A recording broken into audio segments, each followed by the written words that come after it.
Hello, good morning. Well, the man on the front row jumped out of his skin then.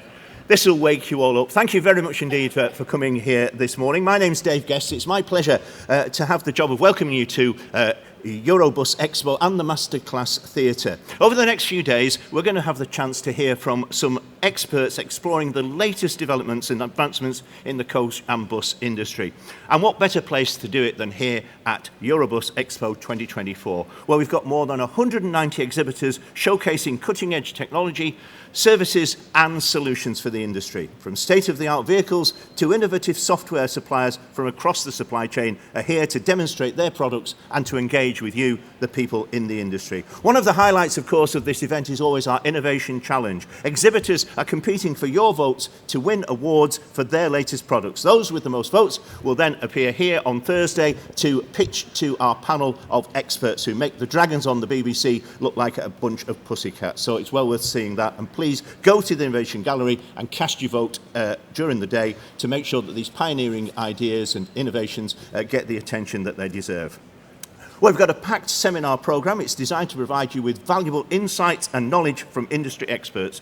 These sessions are a fantastic opportunity to learn from leaders in the field and, of course, stay ahead of the curve. Today, we'll be delving into the critical topics, including net zero and how to achieve it, and the latest developments in decarbonisation and electrification. We'll also be looking at the evolving structure of the industry and navigating compliance, giving you valuable advice on how to stay the right side of the law. Please, during these sessions, do ask questions. When we have the question time, it's your chance to make the best of this networking opportunity and to gain lots and lots of information. So, without further ado, let's get started with our first session. Now, of course, one of the big challenges facing the industry at the moment is how to achieve net zero. Preparing for it demands so much more than simply acquiring a zero-emission fleet. During this session, Robert Montgomery, the Director of Bus Reinvented, will provide a brief summary of the outcome of an in-depth review of the role the bus needs to play in delivering net zero in the UK. Robert is focused on the wide-ranging challenges facing the bus industry in delivering its share of the modal shift from cars to meet the UK's commitments to net zero. I'll let him tell you more. Ladies and gentlemen, please welcome Robert Montgomery.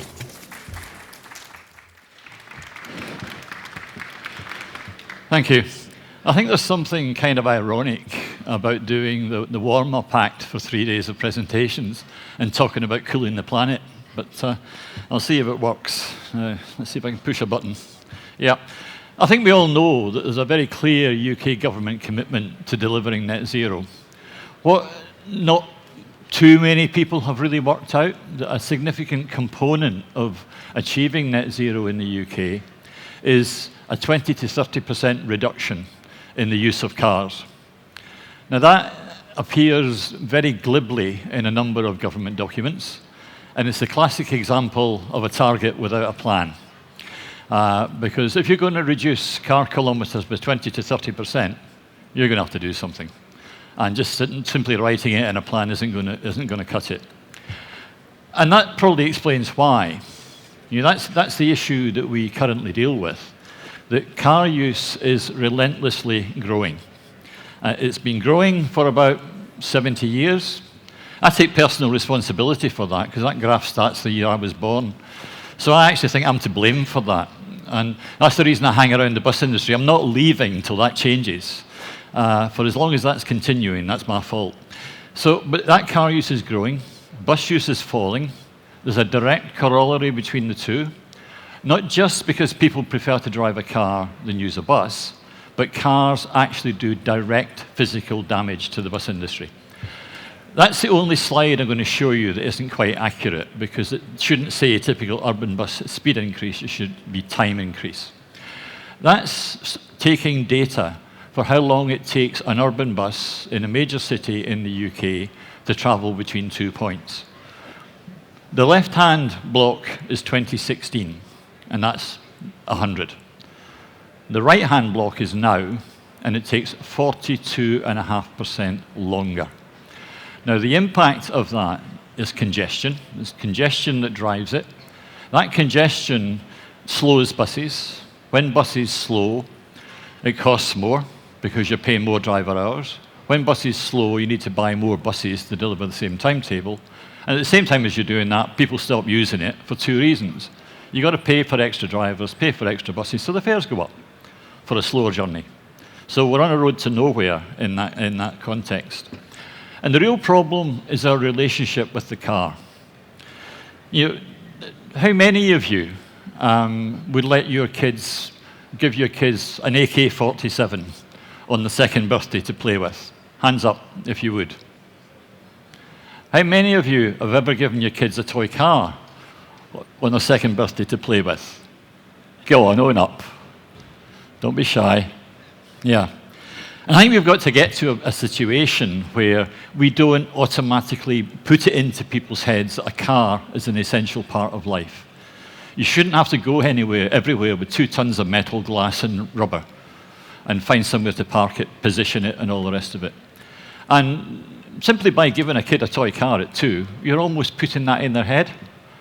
I'll admit, I had a toy car when I was 2, but I also had a bus. It's about the last bus spotting act I ever did, because once I was old enough to know better, I stopped writing bus numbers down in notebooks. That was a long time ago. But people play with a car at 2, driving license at 17, and then they get into driving real vehicles, and they just overwhelm towns and cities. And traffic like that isn't just an inconvenience. When any of us are stuck in traffic, and I actually have a almost religious zeal these days that I do not want to be traffic. And if ever I find myself in a situation where I am traffic, I start questioning, why did you do this journey with a car? Can you do it in a different way? But it's not just an inconvenience. It leads to congestion, which leads to pollution, which leads to poor health, which leads to death. Respiratory diseases, all sorts of things are driven by traffic congestion. And sadly, tomorrow, there will be 3 people not alive who are alive today. Because the average number of pedestrians killed by a car in the UK is 3 every single day. So we need to do something about that. That and net zero at the same time, almost hand in hand.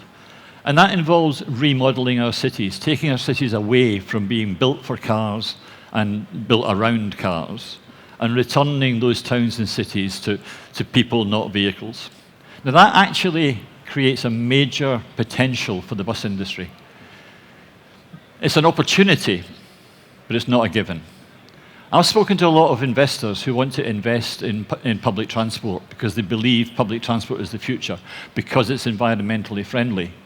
But what I can tell you is that will only happen if we do something about the bus industry.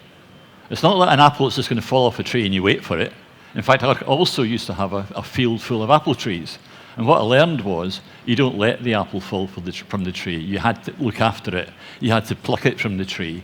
And the same applies to the bus industry. If the environmental challenge is beneficial to the bus industry, it will only be beneficial if we do something about it. And that requires a pretty radical overhaul on what we deliver right now. And we won't do it on our own. We won't even be able to start it. Well, we can initiate it, because the start of making any real difference to buses in urban areas or even in wider areas comes from politicians. We need a decision to take bold, positive intervention to constrain car use. And that involves politicians who are brave enough to take on the car. We've got some very serious politicians who claim to be very pro-bus, but they're terrified of touching the car. We've got a chancellor who's terrified of taxing it. Tax everything else, tax pensioners' fuel allowances, but tax the car? Really? Fuel duty rate? Ooh, no, we can't do that. And actually getting people out of cars actually needs a very tough approach. You don't just manage it, you simply ban it. You simply stop it. You take measures to drive down car use, make it difficult to drive. But you can only do that if you then provide a radically improved alternative. And for the bus industry, it is all about building alliances. It's about building alliances with politicians, with local authorities, traffic police, everybody you see and deal with, cyclists, the lot. The car is the enemy. Everybody else is a friend. And find a way of building that future. Let's come back to this market share impact. If you reduce car mileage by 25%. Let's use 25 as an average. Most studies say 20 to 30. That's the way the market share splits between cars, buses, and other. And other is walking, cycling, trains, and trams. You can see the big dramatic drop in car use. That bus use switch doubles the size of the bus industry. So all the manufacturers here should be rubbing their hands at this point, because if this is achieved, you're not going to sell 35,000 nice, shiny new electric buses. You're going to sell 70 or 80,000 nice, shiny new electric buses. So you need to listen and help. And actually, that understates the situation, because the distribution, that simply assumes an even distribution of people will move from car to walk, car to cycle, car to train, car to tram. What will happen is a disproportionate number will go to bus, and therefore it will be more than double. Now, that's one hell of a challenge that the industry needs to face up to, because it's not just a case of saying to people, stop using your car, go to the nearest bus stop. Because for a lot of people, that simply isn't possible. And what I can tell you, if you ask people, why don't you use the bus instead, they'll tell you it's impossible. Only half of those people are lying. The other half are telling the truth, that they do not have an alternative. Half of them do, and they'll use any excuse not to use a bus. And we'll come back to that in a minute. So what we need to do is to make it happen. We need to do our bit in terms of transforming the product we deliver. Now, Transport Focus get good satisfaction results for people using buses, but that's satisfaction based on an expectation. The reality is that we can do an awful lot better if we put our minds to it. Now, that takes money, takes investment, takes effort, and it takes an opportunity. And that opportunity is kind of dangling itself in the air at the moment. And we've got to think, how can we take advantage of that opportunity? And you've got to set the opportunity up. You've got to change things. And we need to really focus hard on those 10 issues in there. Some of them you wouldn't immediately think are important. Speed is critically important. There's nothing worse than standing in a city, waiting for a bus, and this lumbering double deck turns up, and it stops. The driver opens the doors. People wander out as they get off. The nice ones saying thank you to the driver, which is very kind of them. And they wander off onto the street, and then the people in the queue get on. The odd one pays a fare, somebody taps a card. They wander upstairs, they sit down, and then the bus moves on. That is pure, sheer tedium. And that of itself is enough to put you off using a bus. So we need to think about those things. Speed, proximity is the issue that affects the half of the people who aren't lying when they say they can't get a bus, because proximity is important. All of those things matter. And the last one, always on, is that the notion that somehow or other you can run a public transport system in a bus network that goes to sleep at 11 o'clock and wakes up again at 6 o'clock in the morning. What's that about? If you find you have to go out after 11, you have to go out during the night, and you have to get a car to do that, you use your car for everything else as well. That's a big marketing issue. You've got to create a situation where you don't need a car.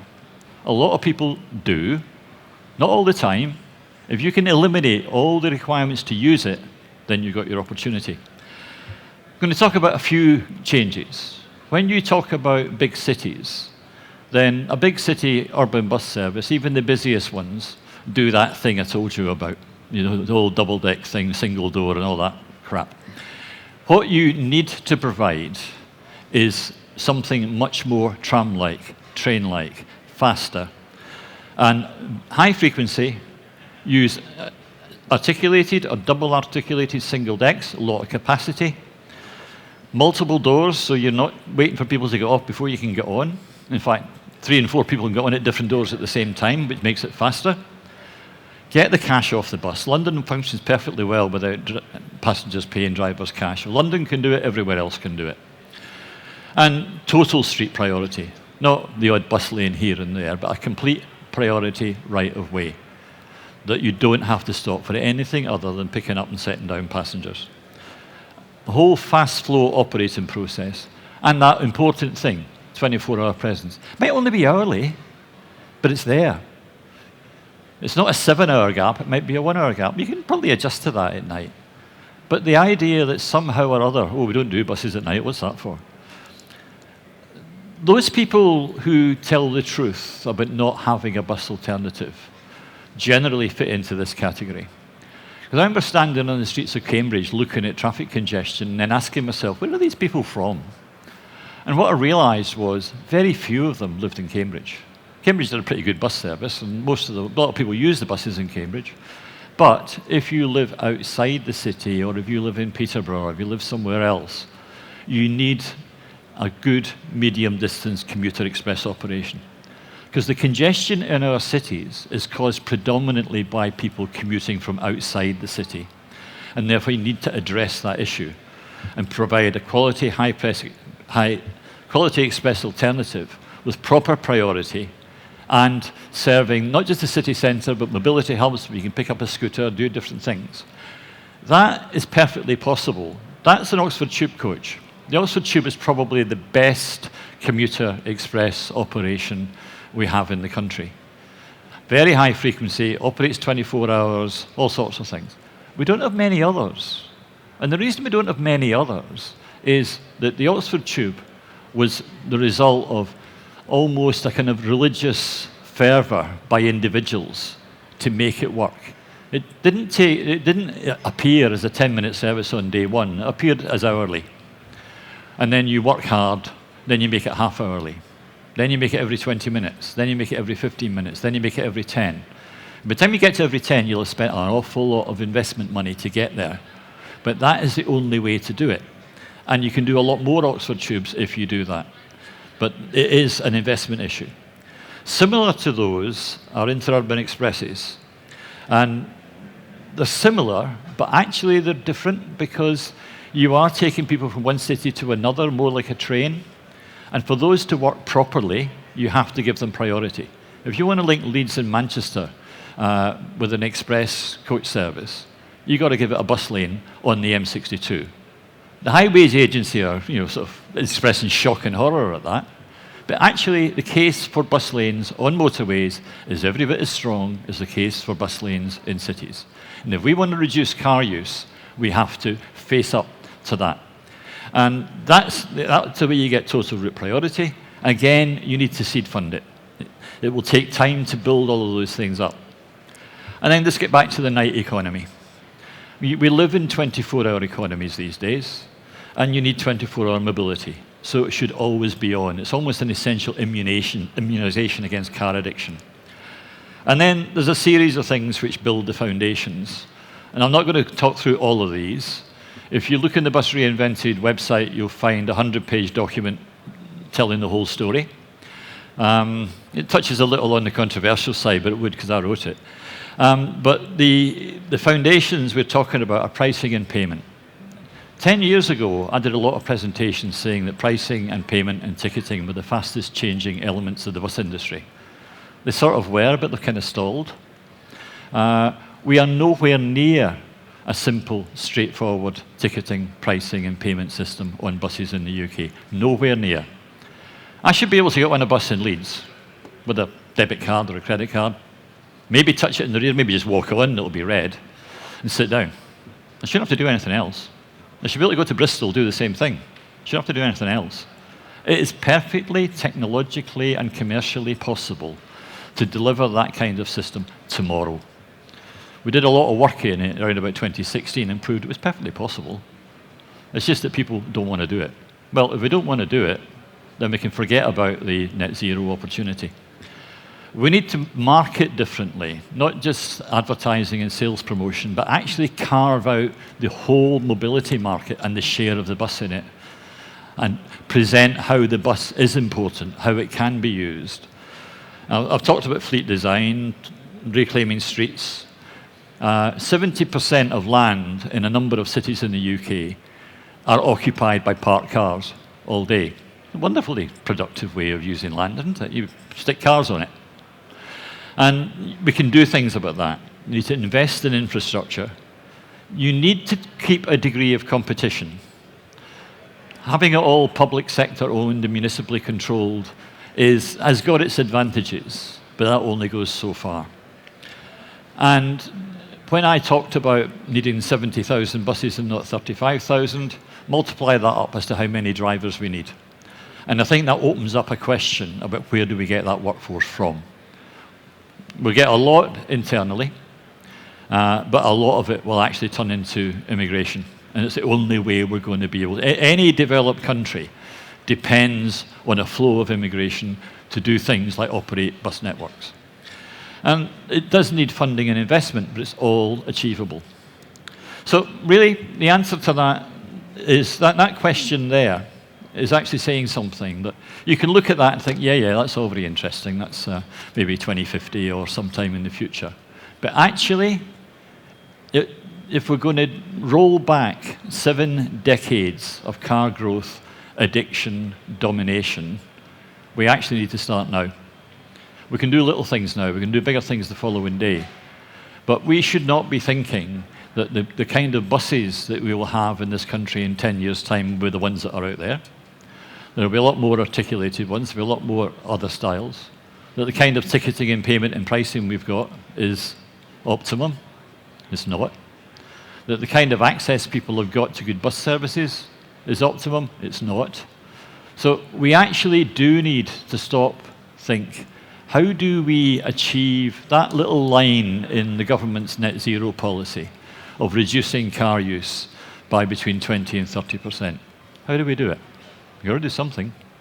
And at the moment, I've read all sorts of stuff as to how it can be achieved. I read a combined authority report the other day which said it will be achieved by technology. Now, I read all 50 pages of it to try and work out how you achieve 20 to 30% reduction in car use by technology. And I couldn't find an explanation at all. So that's the way I see it. If there's any questions, I'm happy to answer them. I think we could give him a round of applause, couldn't we? Thanks for that, Robert. What you've explained there, what you've laid out there, it seems to me, is an exceptionally complicated jigsaw puzzle. Getting the pieces in place in the right order is not going to be easy. You've talked about being tough on cars, a politically sensitive subject, and these people providing a better service. Which has to come first?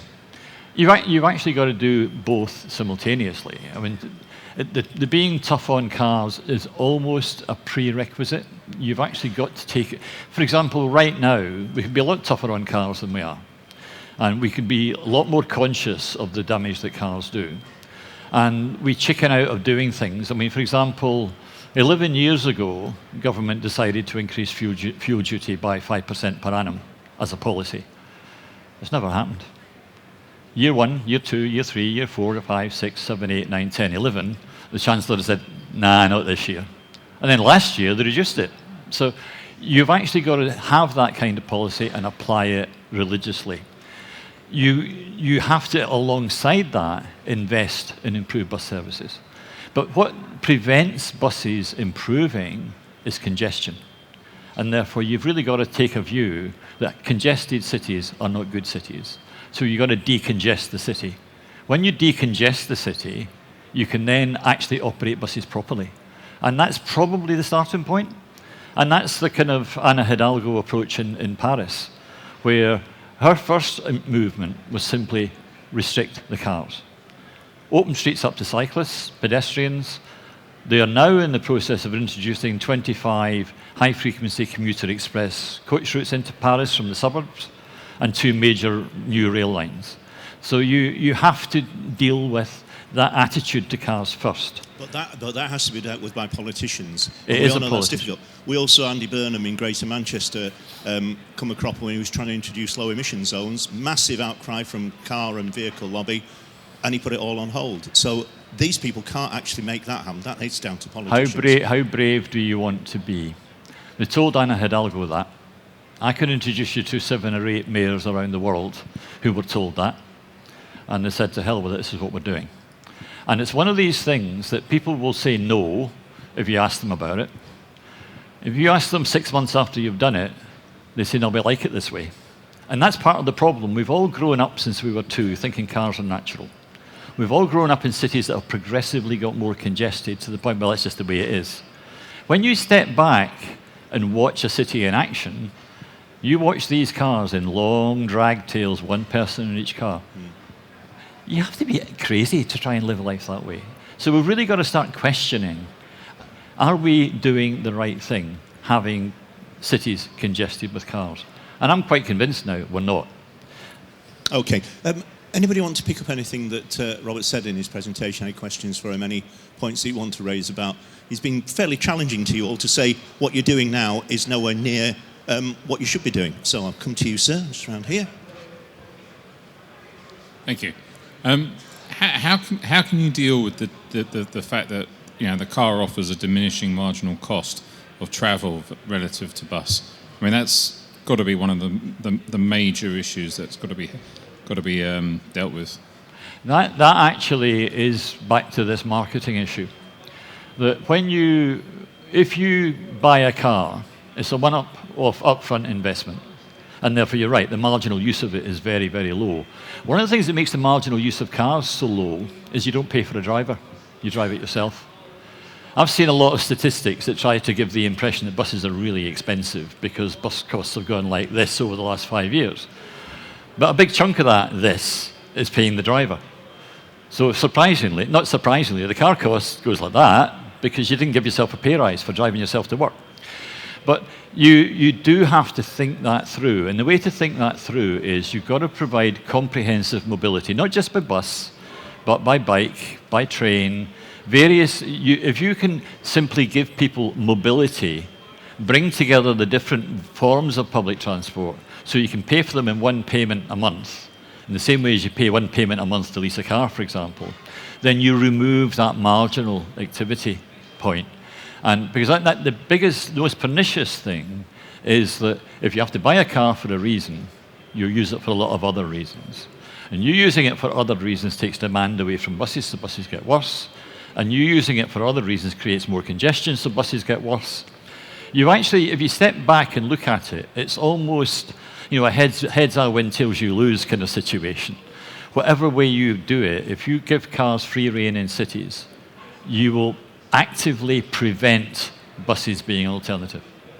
It is such an either-or. It's not a case of, it's not as if they're neutral to buses. They are actually positively, physically damaging to buses. And you've got to decide which is the better social solution. Cars or buses? Cars or trains? Cars or trams? Cars or bikes? Okay, thank you. Well, time for one more question if there's anybody else wants to ask anything at all. Yep, sir. Following up on the pricing, I think one of the major issues and what I was missing a little bit in the presentation is if the buses are faster, compared to a car, and cheaper, everyone would use it. So I think we have to use it from a consumer point of view, passenger point of view. Yep. Because if it's cheaper and faster than going by car, for example, in the town center, then people would use the bus. Right now, if I want to go for a 2-mile journey into our town center, it costs me £2.40 to get in, £2.40 to get back. If I find a parking spot, it costs me less to go by car, and it's faster. So I think that these are the questions we have to answer, because for me, it's not that complicated. If the service is better, if it's cheaper, and I think we need to think radical. I don't know, pay £200 a year, and you can drive as much as you want on the bus. This kind of thinking to get the people on the bus. But again, so price point is vital. If we can just have a very brief answer to that. Very brief answer. That is precisely why I say we have to address the relationship with the car. Buses cannot get faster because the cars congest the streets. Buses cannot be cheaper because that congestion pushes bus costs up. Okay. Well, thank you very much indeed. I'm afraid we've run out of time, but thank you for that presentation. Give him a round of applause, ladies and gentlemen. Thanks very much indeed, Robert.